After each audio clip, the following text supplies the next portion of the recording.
asume en eso. Seguimos aquí. En este momento recibimos en el estudio a Andrés Vanderhorst, director de Fiduciaria Reserva. Bienvenido, Andrés, que ya es parte de Abriendo la Mañana, don Andrés. Buenos días primero a todos los que nos ven y escuchan. Buenos días, don Luis José, Daris y Susi. Nosotros hemos querido, Andrés, invitarte nueva vez, ya que tú recientemente estuviste aquí hablando sobre el tema de esa figura del fideicomiso, a propósito de muchas preguntas, interrogantes que han surgido desde la diáspora. Y dando inicio a esta entrevista, queremos aprovechar para que producción nos coloque el número, para que también la diáspora se pueda expresar y puedan hacer algún tipo de pregunta. Yo particularmente, luego de adentrarme un poquito en el tema, me surge la pregunta para llevar un poquito de claridad a la audiencia sobre la diferencia de venta de un producto o venta de algo y someterlo a un proceso de fideicomiso. Bueno, primero aclarar que el fideicomiso no infiere vender nada necesariamente. El fideicomiso es un instrumento que nace ya hace más de 2000 años, sobre todo dentro del espacio del Imperio Romano, cuando se ocasionó un movimiento de rebeldía entre los hombres que tenían que irse a la batalla, que tenían que irse a la conquista, ¿no? Y era porque en ese momento la mujer y su esposa, su familia no tienen ningún derecho. Entonces, cuando tenía que despegarse, no tenía quien dejarle los bienes para administrarlo, porque nadie le aseguraba que cuando él volviera iban a ser de ellos. Entonces eso generó en el Imperio Romano un gran problema, y el Imperio Romano muy hábilmente, que sabemos todos que nuestros derechos occidentales nacen del Imperio Romano, se crea la figura del fideicomisum, que no es más que esa figura de fe en la cual se administra unos bienes a una persona que está certificada con credibilidad para que administre eso. Por lo tanto, el fideicomiso no es más que cuando una persona, sea física o varias personas, físicas o morales, empresas, etcétera, un gobierno, le dan a una fiduciaria que tiene fe pública la administración de esos bienes para un fin determinado. No es nada de venta.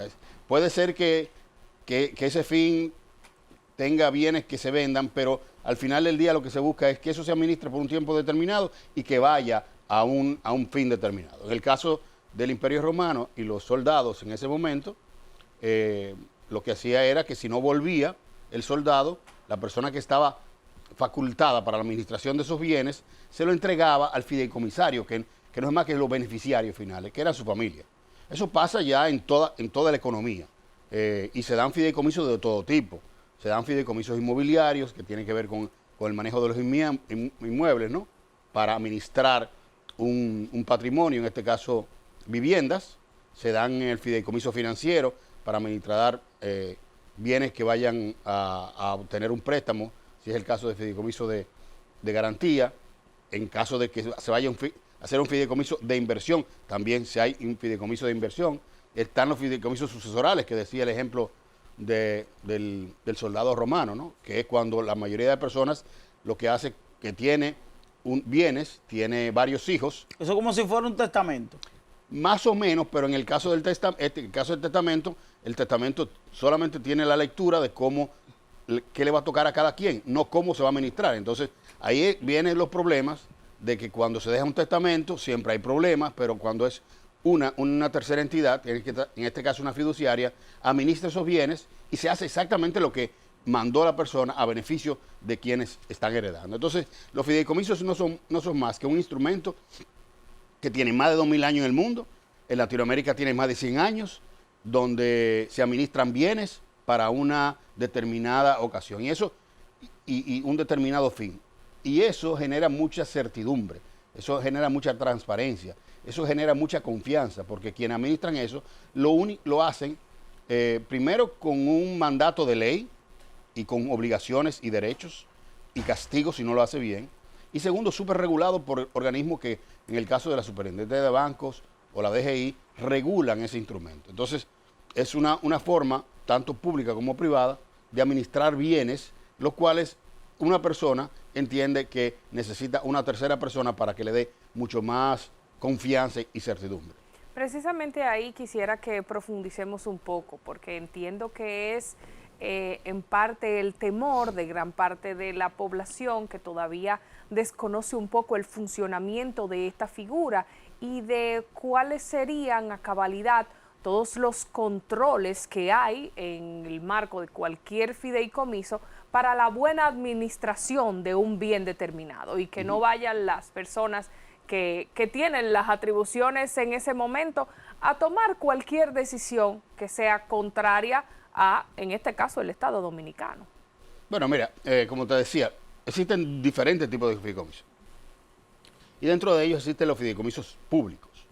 Cuando el Estado en un momento determinado tiene un bien que no quiere desprenderse de él, pero que quiere que se administre de manera correcta, no dentro de la dinámica del Estado o del gobierno, utiliza la figura del fideicomiso. Yo te voy a poner un ejemplo, no solamente de la República Dominicana. En los años 40, ustedes saben que Costa Rica es una de las primeras democracias que tiene de Latinoamérica. En ese momento Costa Rica decidió eliminar el ejército, ¿no? Y al eliminar el ejército decidió invertir ese dinero en otros temas mucho más productivos. Y tomó la decisión en ese momento de hacer un instituto de electricidad.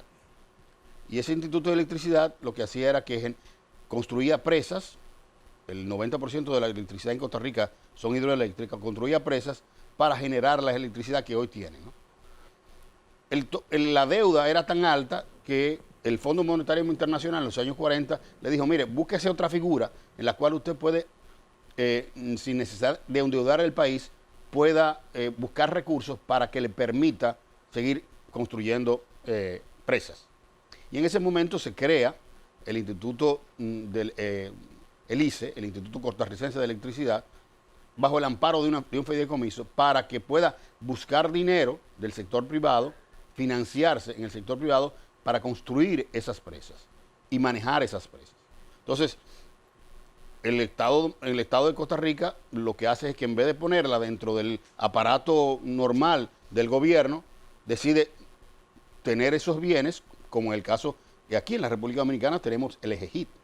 En ese momento se hizo un fideicomiso para la creación de eso. Estamos hablando del año 1945. Y hoy uno de los sistemas más eficientes desde el punto de vista de la administración de la electricidad lo tiene Costa Rica. Entonces, el Estado en este momento lo hace con varias cosas. Lo hace, por ejemplo, con el tema de las viviendas. No es la facultad del gobierno dominicano ni del Estado construir viviendas. No es su naturaleza. No es su naturaleza. Debe garantizarlo, pero no es la naturaleza construirla. ¿Qué es lo que hace el Estado? Dice, bueno, yo busco dinero para subsidiar de alguna manera las personas que no tienen acceso de bajo costo para que tengan su vivienda, en vez de tener alquilado, puedan entrar al sistema financiero dominicano y tener acceso a una hipoteca. Yo lo garantizo que a través de un fideicomiso, porque viene el sector privado, construye, me da garantía el banco de que ese sector privado va a construir bien, la fiduciaria que está en el medio de todo administrando, que el banco desembolse, de que el ingeniero haga lo que tiene que hacer y que el Estado también disponga los recursos, lo disponga así. Ya el que está comprando, sea en Nueva York, en España, en Montecristi, un apartamento, no tiene que estar arriba y buscar la confianza. No tiene que tener un abogado aquí que le esté cayendo atrás de eso. Correctamente. Tiene una figura. Tiene una figura que tiene que garantiza. Que paga un mínimo, que le garantiza, y esa persona ciegamente puede comprar. Y usted ve que más de 250,000 familias en la República Dominicana en los últimos 10 años, que es de donde tiene la ley de fideicomiso, se han podido beneficiar de una vivienda a través de esa figura. Sin necesidad de ningún tipo de demanda ni de escándalo. Tenemos una llamada. Bueno, ¿quién nos habla? Buenos días. Buenos días. Buenos días. Pregunta para el invitado, por favor. Después de bendecirlo, buenos días. Me identifico, la señora Josefa Martínez, una ciudadana que quiero preguntar, quizás es una pregunta tonta, pero me saca de la inquietud. Yo creo que los fideicomisos es como una financiera. Y si usted no paga los intereses, le quitan todo. Y mientras tanto ellos están ganando a uno. y también con el respeto que me merece mi presidente, porque es el de todo. Yo creo que él tiene muchas personas que pueden administrar eso y no pagarle un sueldo sin hacer nada. Muchas gracias. Para mí Sáquenme de esa inquietud. muchas gracias. Para mí es interesante esa pregunta. No es una pregunta tonta. El tema de asociar el fideicomiso a una financiera, porque obviamente que es algo que no guarda relación, pero sería interesante que tú lo expliques. Sí, mira, una financiera no es más que una entidad. Procura interés, procura beneficio. Una entidad de económico. préstamos fuera del sistema bancario, en los cuales la persona va y a partir de poner algo en prenda, recibe un préstamo y cobra unos intereses. La fiduciaria no presta. La fiduciaria lo que hace es administrar bienes del Estado, del sector privado, de personas físicas, administra unos bienes de manera aislada, aísla esos bienes. Tú tienes un vehículo y tú quieres que ese vehículo esté fuera siga siendo tuyo, pero que esté fuera del patrimonio normal, que esté dentro de lo que se llama un espacio protegido, aislado, y lo entras en un fideicomiso. Ya eso no tiene nada que ver con tu otro patrimonio. La fiduciaria se encarga de cuidar eso, ¿no? Entonces, se encarga de cuidar en base a lo que tú, como fideicomitente, ordena. Entonces, yo quiero que ese vehículo esté protegido, que ese vehículo me sirva para yo tomar otro préstamo, que ese vehículo me sirva para dejárselo a mi familia cuando yo pase, cuando se termine 5 años o cuando yo muera, si Dios te guarde. Pero eso es lo que hace la fiduciaria, que a diferencia de una financiera que presta, la fiduciaria no presta, sino que administra bienes para un objeto específico y tiene el mandato de ley para que no se haga absolutamente nada con esos bienes que no esté dispuesto en el contrato. Entonces, eso es lo que hace la fiduciaria, le da garantía para que esos bienes no se utilicen en otra cosa, ni nadie puede embargarlo, ni nadie puede utilizarlo para lo que no esté descrito. Eso se protege en un patrimonio autónomo, ¿no? Y a diferencia de la fiduciaria, Andrés, que hay que, con esa explicación que tú haces sobre la definición del fideicomiso, que tú no, para orientar un poquito a la gente, de explicar los elementos del fideicomiso, el fideicomitente, la fiduciaria, sí. Porque siento que hay una confusión. Cuando me escucho la pregunta de la financiera, siento que hay una confusión, sobre todo en el beneficio. Es decir, ¿de quién es el beneficio? Es decir, el beneficiario en esa operación donde participa la figura del fideicomiso, ¿quién es y cuál es el beneficio que persigue? Por ejemplo, el Estado es el fideicomitante, ¿verdad? Bueno, en el caso de los fideicomisos Públicos, es el Estado. Pero recuérdate que el fideicomiso nace como una figura privada. Correcto. O sea, el fideicomiso per se puede ser público o privado, es el fideicomiso, ¿no? Y tiene 3 componentes importantes. Tenemos el fideicomitente o el ordenante, que es el que dispone de sus bienes, sea dinero, sea un activo, sean una finca, sea tierra, cualquier bien que tiene una persona, sea física o moral, es el fideicomitente, que la cede a una fiduciaria, ¿correcto? Esa fiduciaria firma un contrato para administración coge de esos bienes, se lo administra. Entonces esos bienes están dentro de un patrimonio autónomo, el cual está administrado. Ya esa persona lo que hace es que ordena cómo quiere administrarse sus bienes por un tiempo determinado, ¿correcto? Y está entonces la otra parte, que es el fideicomisario, que puede ser el fideicomitente también, pero es la persona beneficiaria que cuando se termine el mandato del contrato del fideicomiso, esos bienes pasan a esa persona. Correcto. Entonces tenemos 3 componentes. El fideicomitente, que es el que cede los bienes.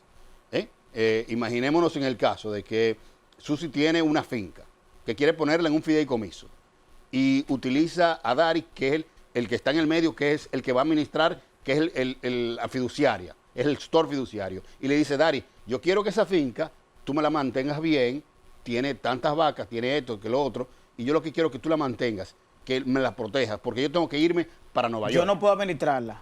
Entonces yo no puedo administrarla, tengo que irme. Pero Dari gana.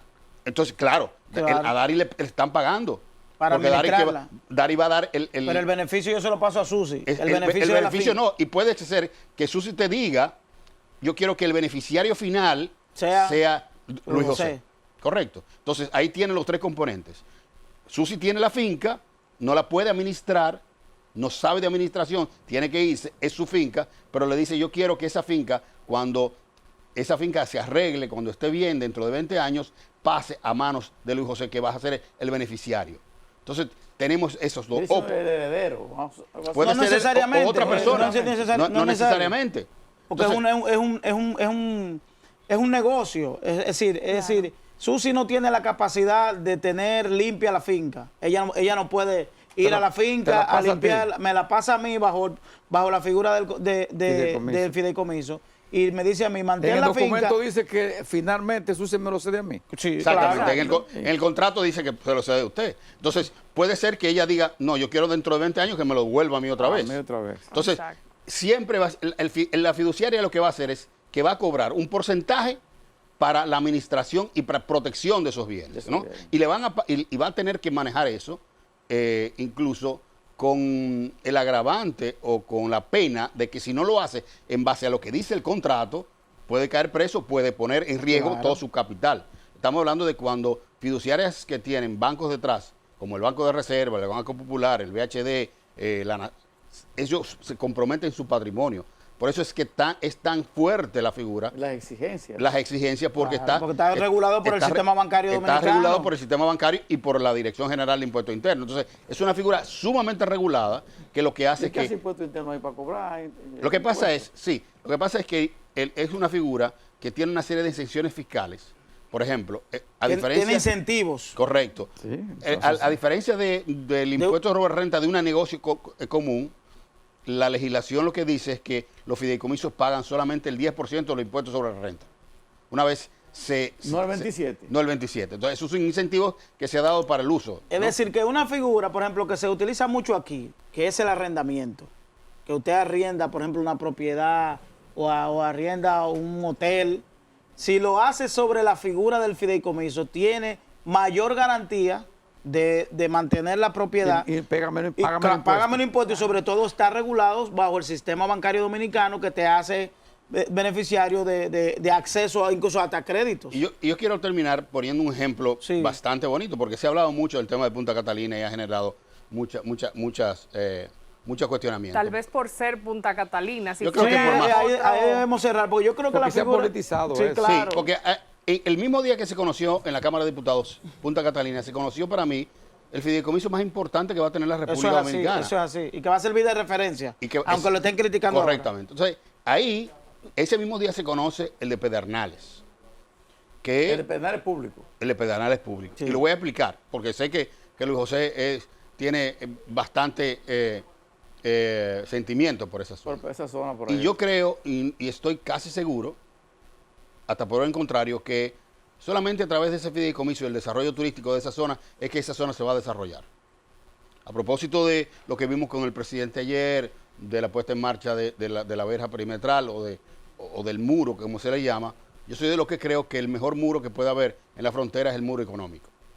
Y de ahí tiene que partir la gran parte del desarrollo de esa las dos zona. cosas a la vez. Sí. Porque no afecta... Pero yo estoy más que convencido que ese va a ser el verdadero muro. Sí. Entonces, el otro está bien, el otro es un complemento. Claro. Pero ese es el más una importante. disminución de riesgo. Claramente. Entonces, ¿qué pasa? El Estado hereda unas tierras que no era su vocación tenerlas. Las tierras que están en la parcela 256, si no me equivoco, que son todas las parcelas del Pedernales, que incluye Bahía de las Águilas, que es un parque nacional, donde está también una parte preciosa que es Cabo Rojo. Toda esa tierra la hereda el Estado, producto de un proceso que todos sabemos. Un proceso Pero legal de pero años. no es la naturaleza del Estado dominicano tener tierras para el Claro, desarrollo turístico. claro. De hecho, Punta Cana se desarrolló sin el Estado. Los otros pueblos turísticos se desarrollan sin el Estado. No era propiedad de ellos. Se hereda eso. ¿Quién toma la decisión? El presidente dice, no la voy a vender. Nadie quiere venderla, porque ahí viene el tema, a quién se la venden, ese tipo de cosas. Y lo que hace es que genera un fideicomiso público. Y en ese fideicomiso público entraría las tierras de Pedernales. Es el aporte que hace el Estado. Pero el Estado está diseñado para el desarrollo de un destino. El Estado sabe administrar hoteles. El Estado sabe administrar, construir hoteles. No sabe. No sabe. Pero es dueño de una tierra que no quiere vender. Al poner en el fideicomiso, dice, yo tengo estas tierras que valen 500 millones de pesos, por poner un número, ¿no? Pero necesito el inversionista que me garantice que esa tierra se va a utilizar bien. Y el inversionista que yo quiero no es cualquier inversionista que venga a especular, no. Yo quiero un inversionista que venga a construir Con tales características. y que sepa de eso, que sepa de manejo del aeropuerto, que sepa de manejo de hotelería, para que hayan 5.000, 6.000 habitaciones hoteleras que generen 50.000 ¿Cuánto ganaría el empleos. Estado en ese momento? Ahí donde voy. Okay. En eso, el Estado lo que dice es, ok, perfecto, tú eres inversionista, ven con la misma cantidad que cuesta la tierra. Vamos a invertirlo en ese De tú a fideicomiso. tú, de mitad y mitad. Entonces, con ese dinero, El Estado dio la tierra. el pero- Estado dio la tierra, pero viene pero el sector privado y pone el dinero, Pone el porque hay que dinero. construir. Sí. Claro. Entonces, comienza a construirse los hoteles, comienzan a manejarse los hoteles y entra en una sociedad de unos inversionistas hoteleros que saben de eso, y en esa sociedad va ahí entonces el 70% el Estado, el 30% el sector privado. Correcto, sobre la base de que se va a desarrollar ese destino. Pero al Estado le importa ganar dinero. No, el beneficio social, el es beneficio del Estado es social. Correctamente. ¿De qué otra forma se hubiese desarrollado ese Si destino? no es bajo ese Si no esquema. es bajo ese El esquema. Estado gana, porque gana el ITEVI. Cuando No, pero también pero que el Estado Estado procura el beneficio social de que va a tener Pues un empleo, turista que pero- va a venir empleo, a consumir piña, a Recuérdese- consumir combustible. Luis José, recuérdense que esa zona, que es fronteriza, no tiene ningún no tipo de tiene impuesto. posibilidad si no es bajo ese esquema. Ah, no, estamos de y sobre acuerdo, todo, estamos de acuerdo. aquí se ha desconocido que aunque no existía esa figura del fideicomiso aquí, ¿quién construyó el Hotel Jaragua? Este se está arrendado. Debían meterlo ¿Quién en construyó el hotel, la Maca de Boca Chica? El Jacktar Village. El Jacktar sí. Village, que fue donde nació Puerto Plata, lo construyó Balaguer. Balaguer. Balaguer construyó una serie de hoteles. Balaguer construyó los campos de golf que hoy tenemos ahí. Fue Lo Balaguer que lo constru- construyó. sí, y A través Balaguer como gobierno no procuraba el beneficio económico del Estado, sino fomentar esa industria de turismo Claro. que tanto nosotros resaltamos hoy. Y la zona, Gracias. la zona industrial de Sí, aquí sí. mismo, de la Luperón, Gracias, Andrés. que ya la Gracias zona a industrial ustedes. ya Yo la creo que cogieron el por otra tema del cosa. fideicomiso debe explicarse y debe la Pues, gente una buena aclaración, Andrés, te con esa pedagogía, Sí, porque parece que ese eres profesor, es un porque- un programa pedagógico que incluso yo estoy seguro que a don Luis ahora mismo le surgió una figura de un fideicomiso privado que él tiene en la mente, que yo se lo voy a decir ahorita. Es decir, él tenía una idea no, con un es negocio que- y ya lo definió. Ya está Es que tengo una organizando, tierra en ¿no? Villaragua. Ya lo definió. Oye, Tengo yo 170.000 sé metros que lo cuadrados, definió. entonces quiero ver Tenemos qué que puedo hacer. despedir, ya no tenemos tiempo. Mañana tenemos un programa especial. Vamos a conversar con Francisco Domínguez Brito, aspirante a candidato presidencial por el PLD. Te pido mi y excusa que no vamos, puedo atenderlo mañana. vamos a tener un programa especial para que él exponga por qué quiere ser candidato presidencial. A ustedes también vamos a tener a Zula Sommelier. Mañana vamos a tener los segmentos acostumbrados. Por tanto, gracias por la audiencia. Lo esperamos mañana. Gracias, Andrés. Gracias a ti.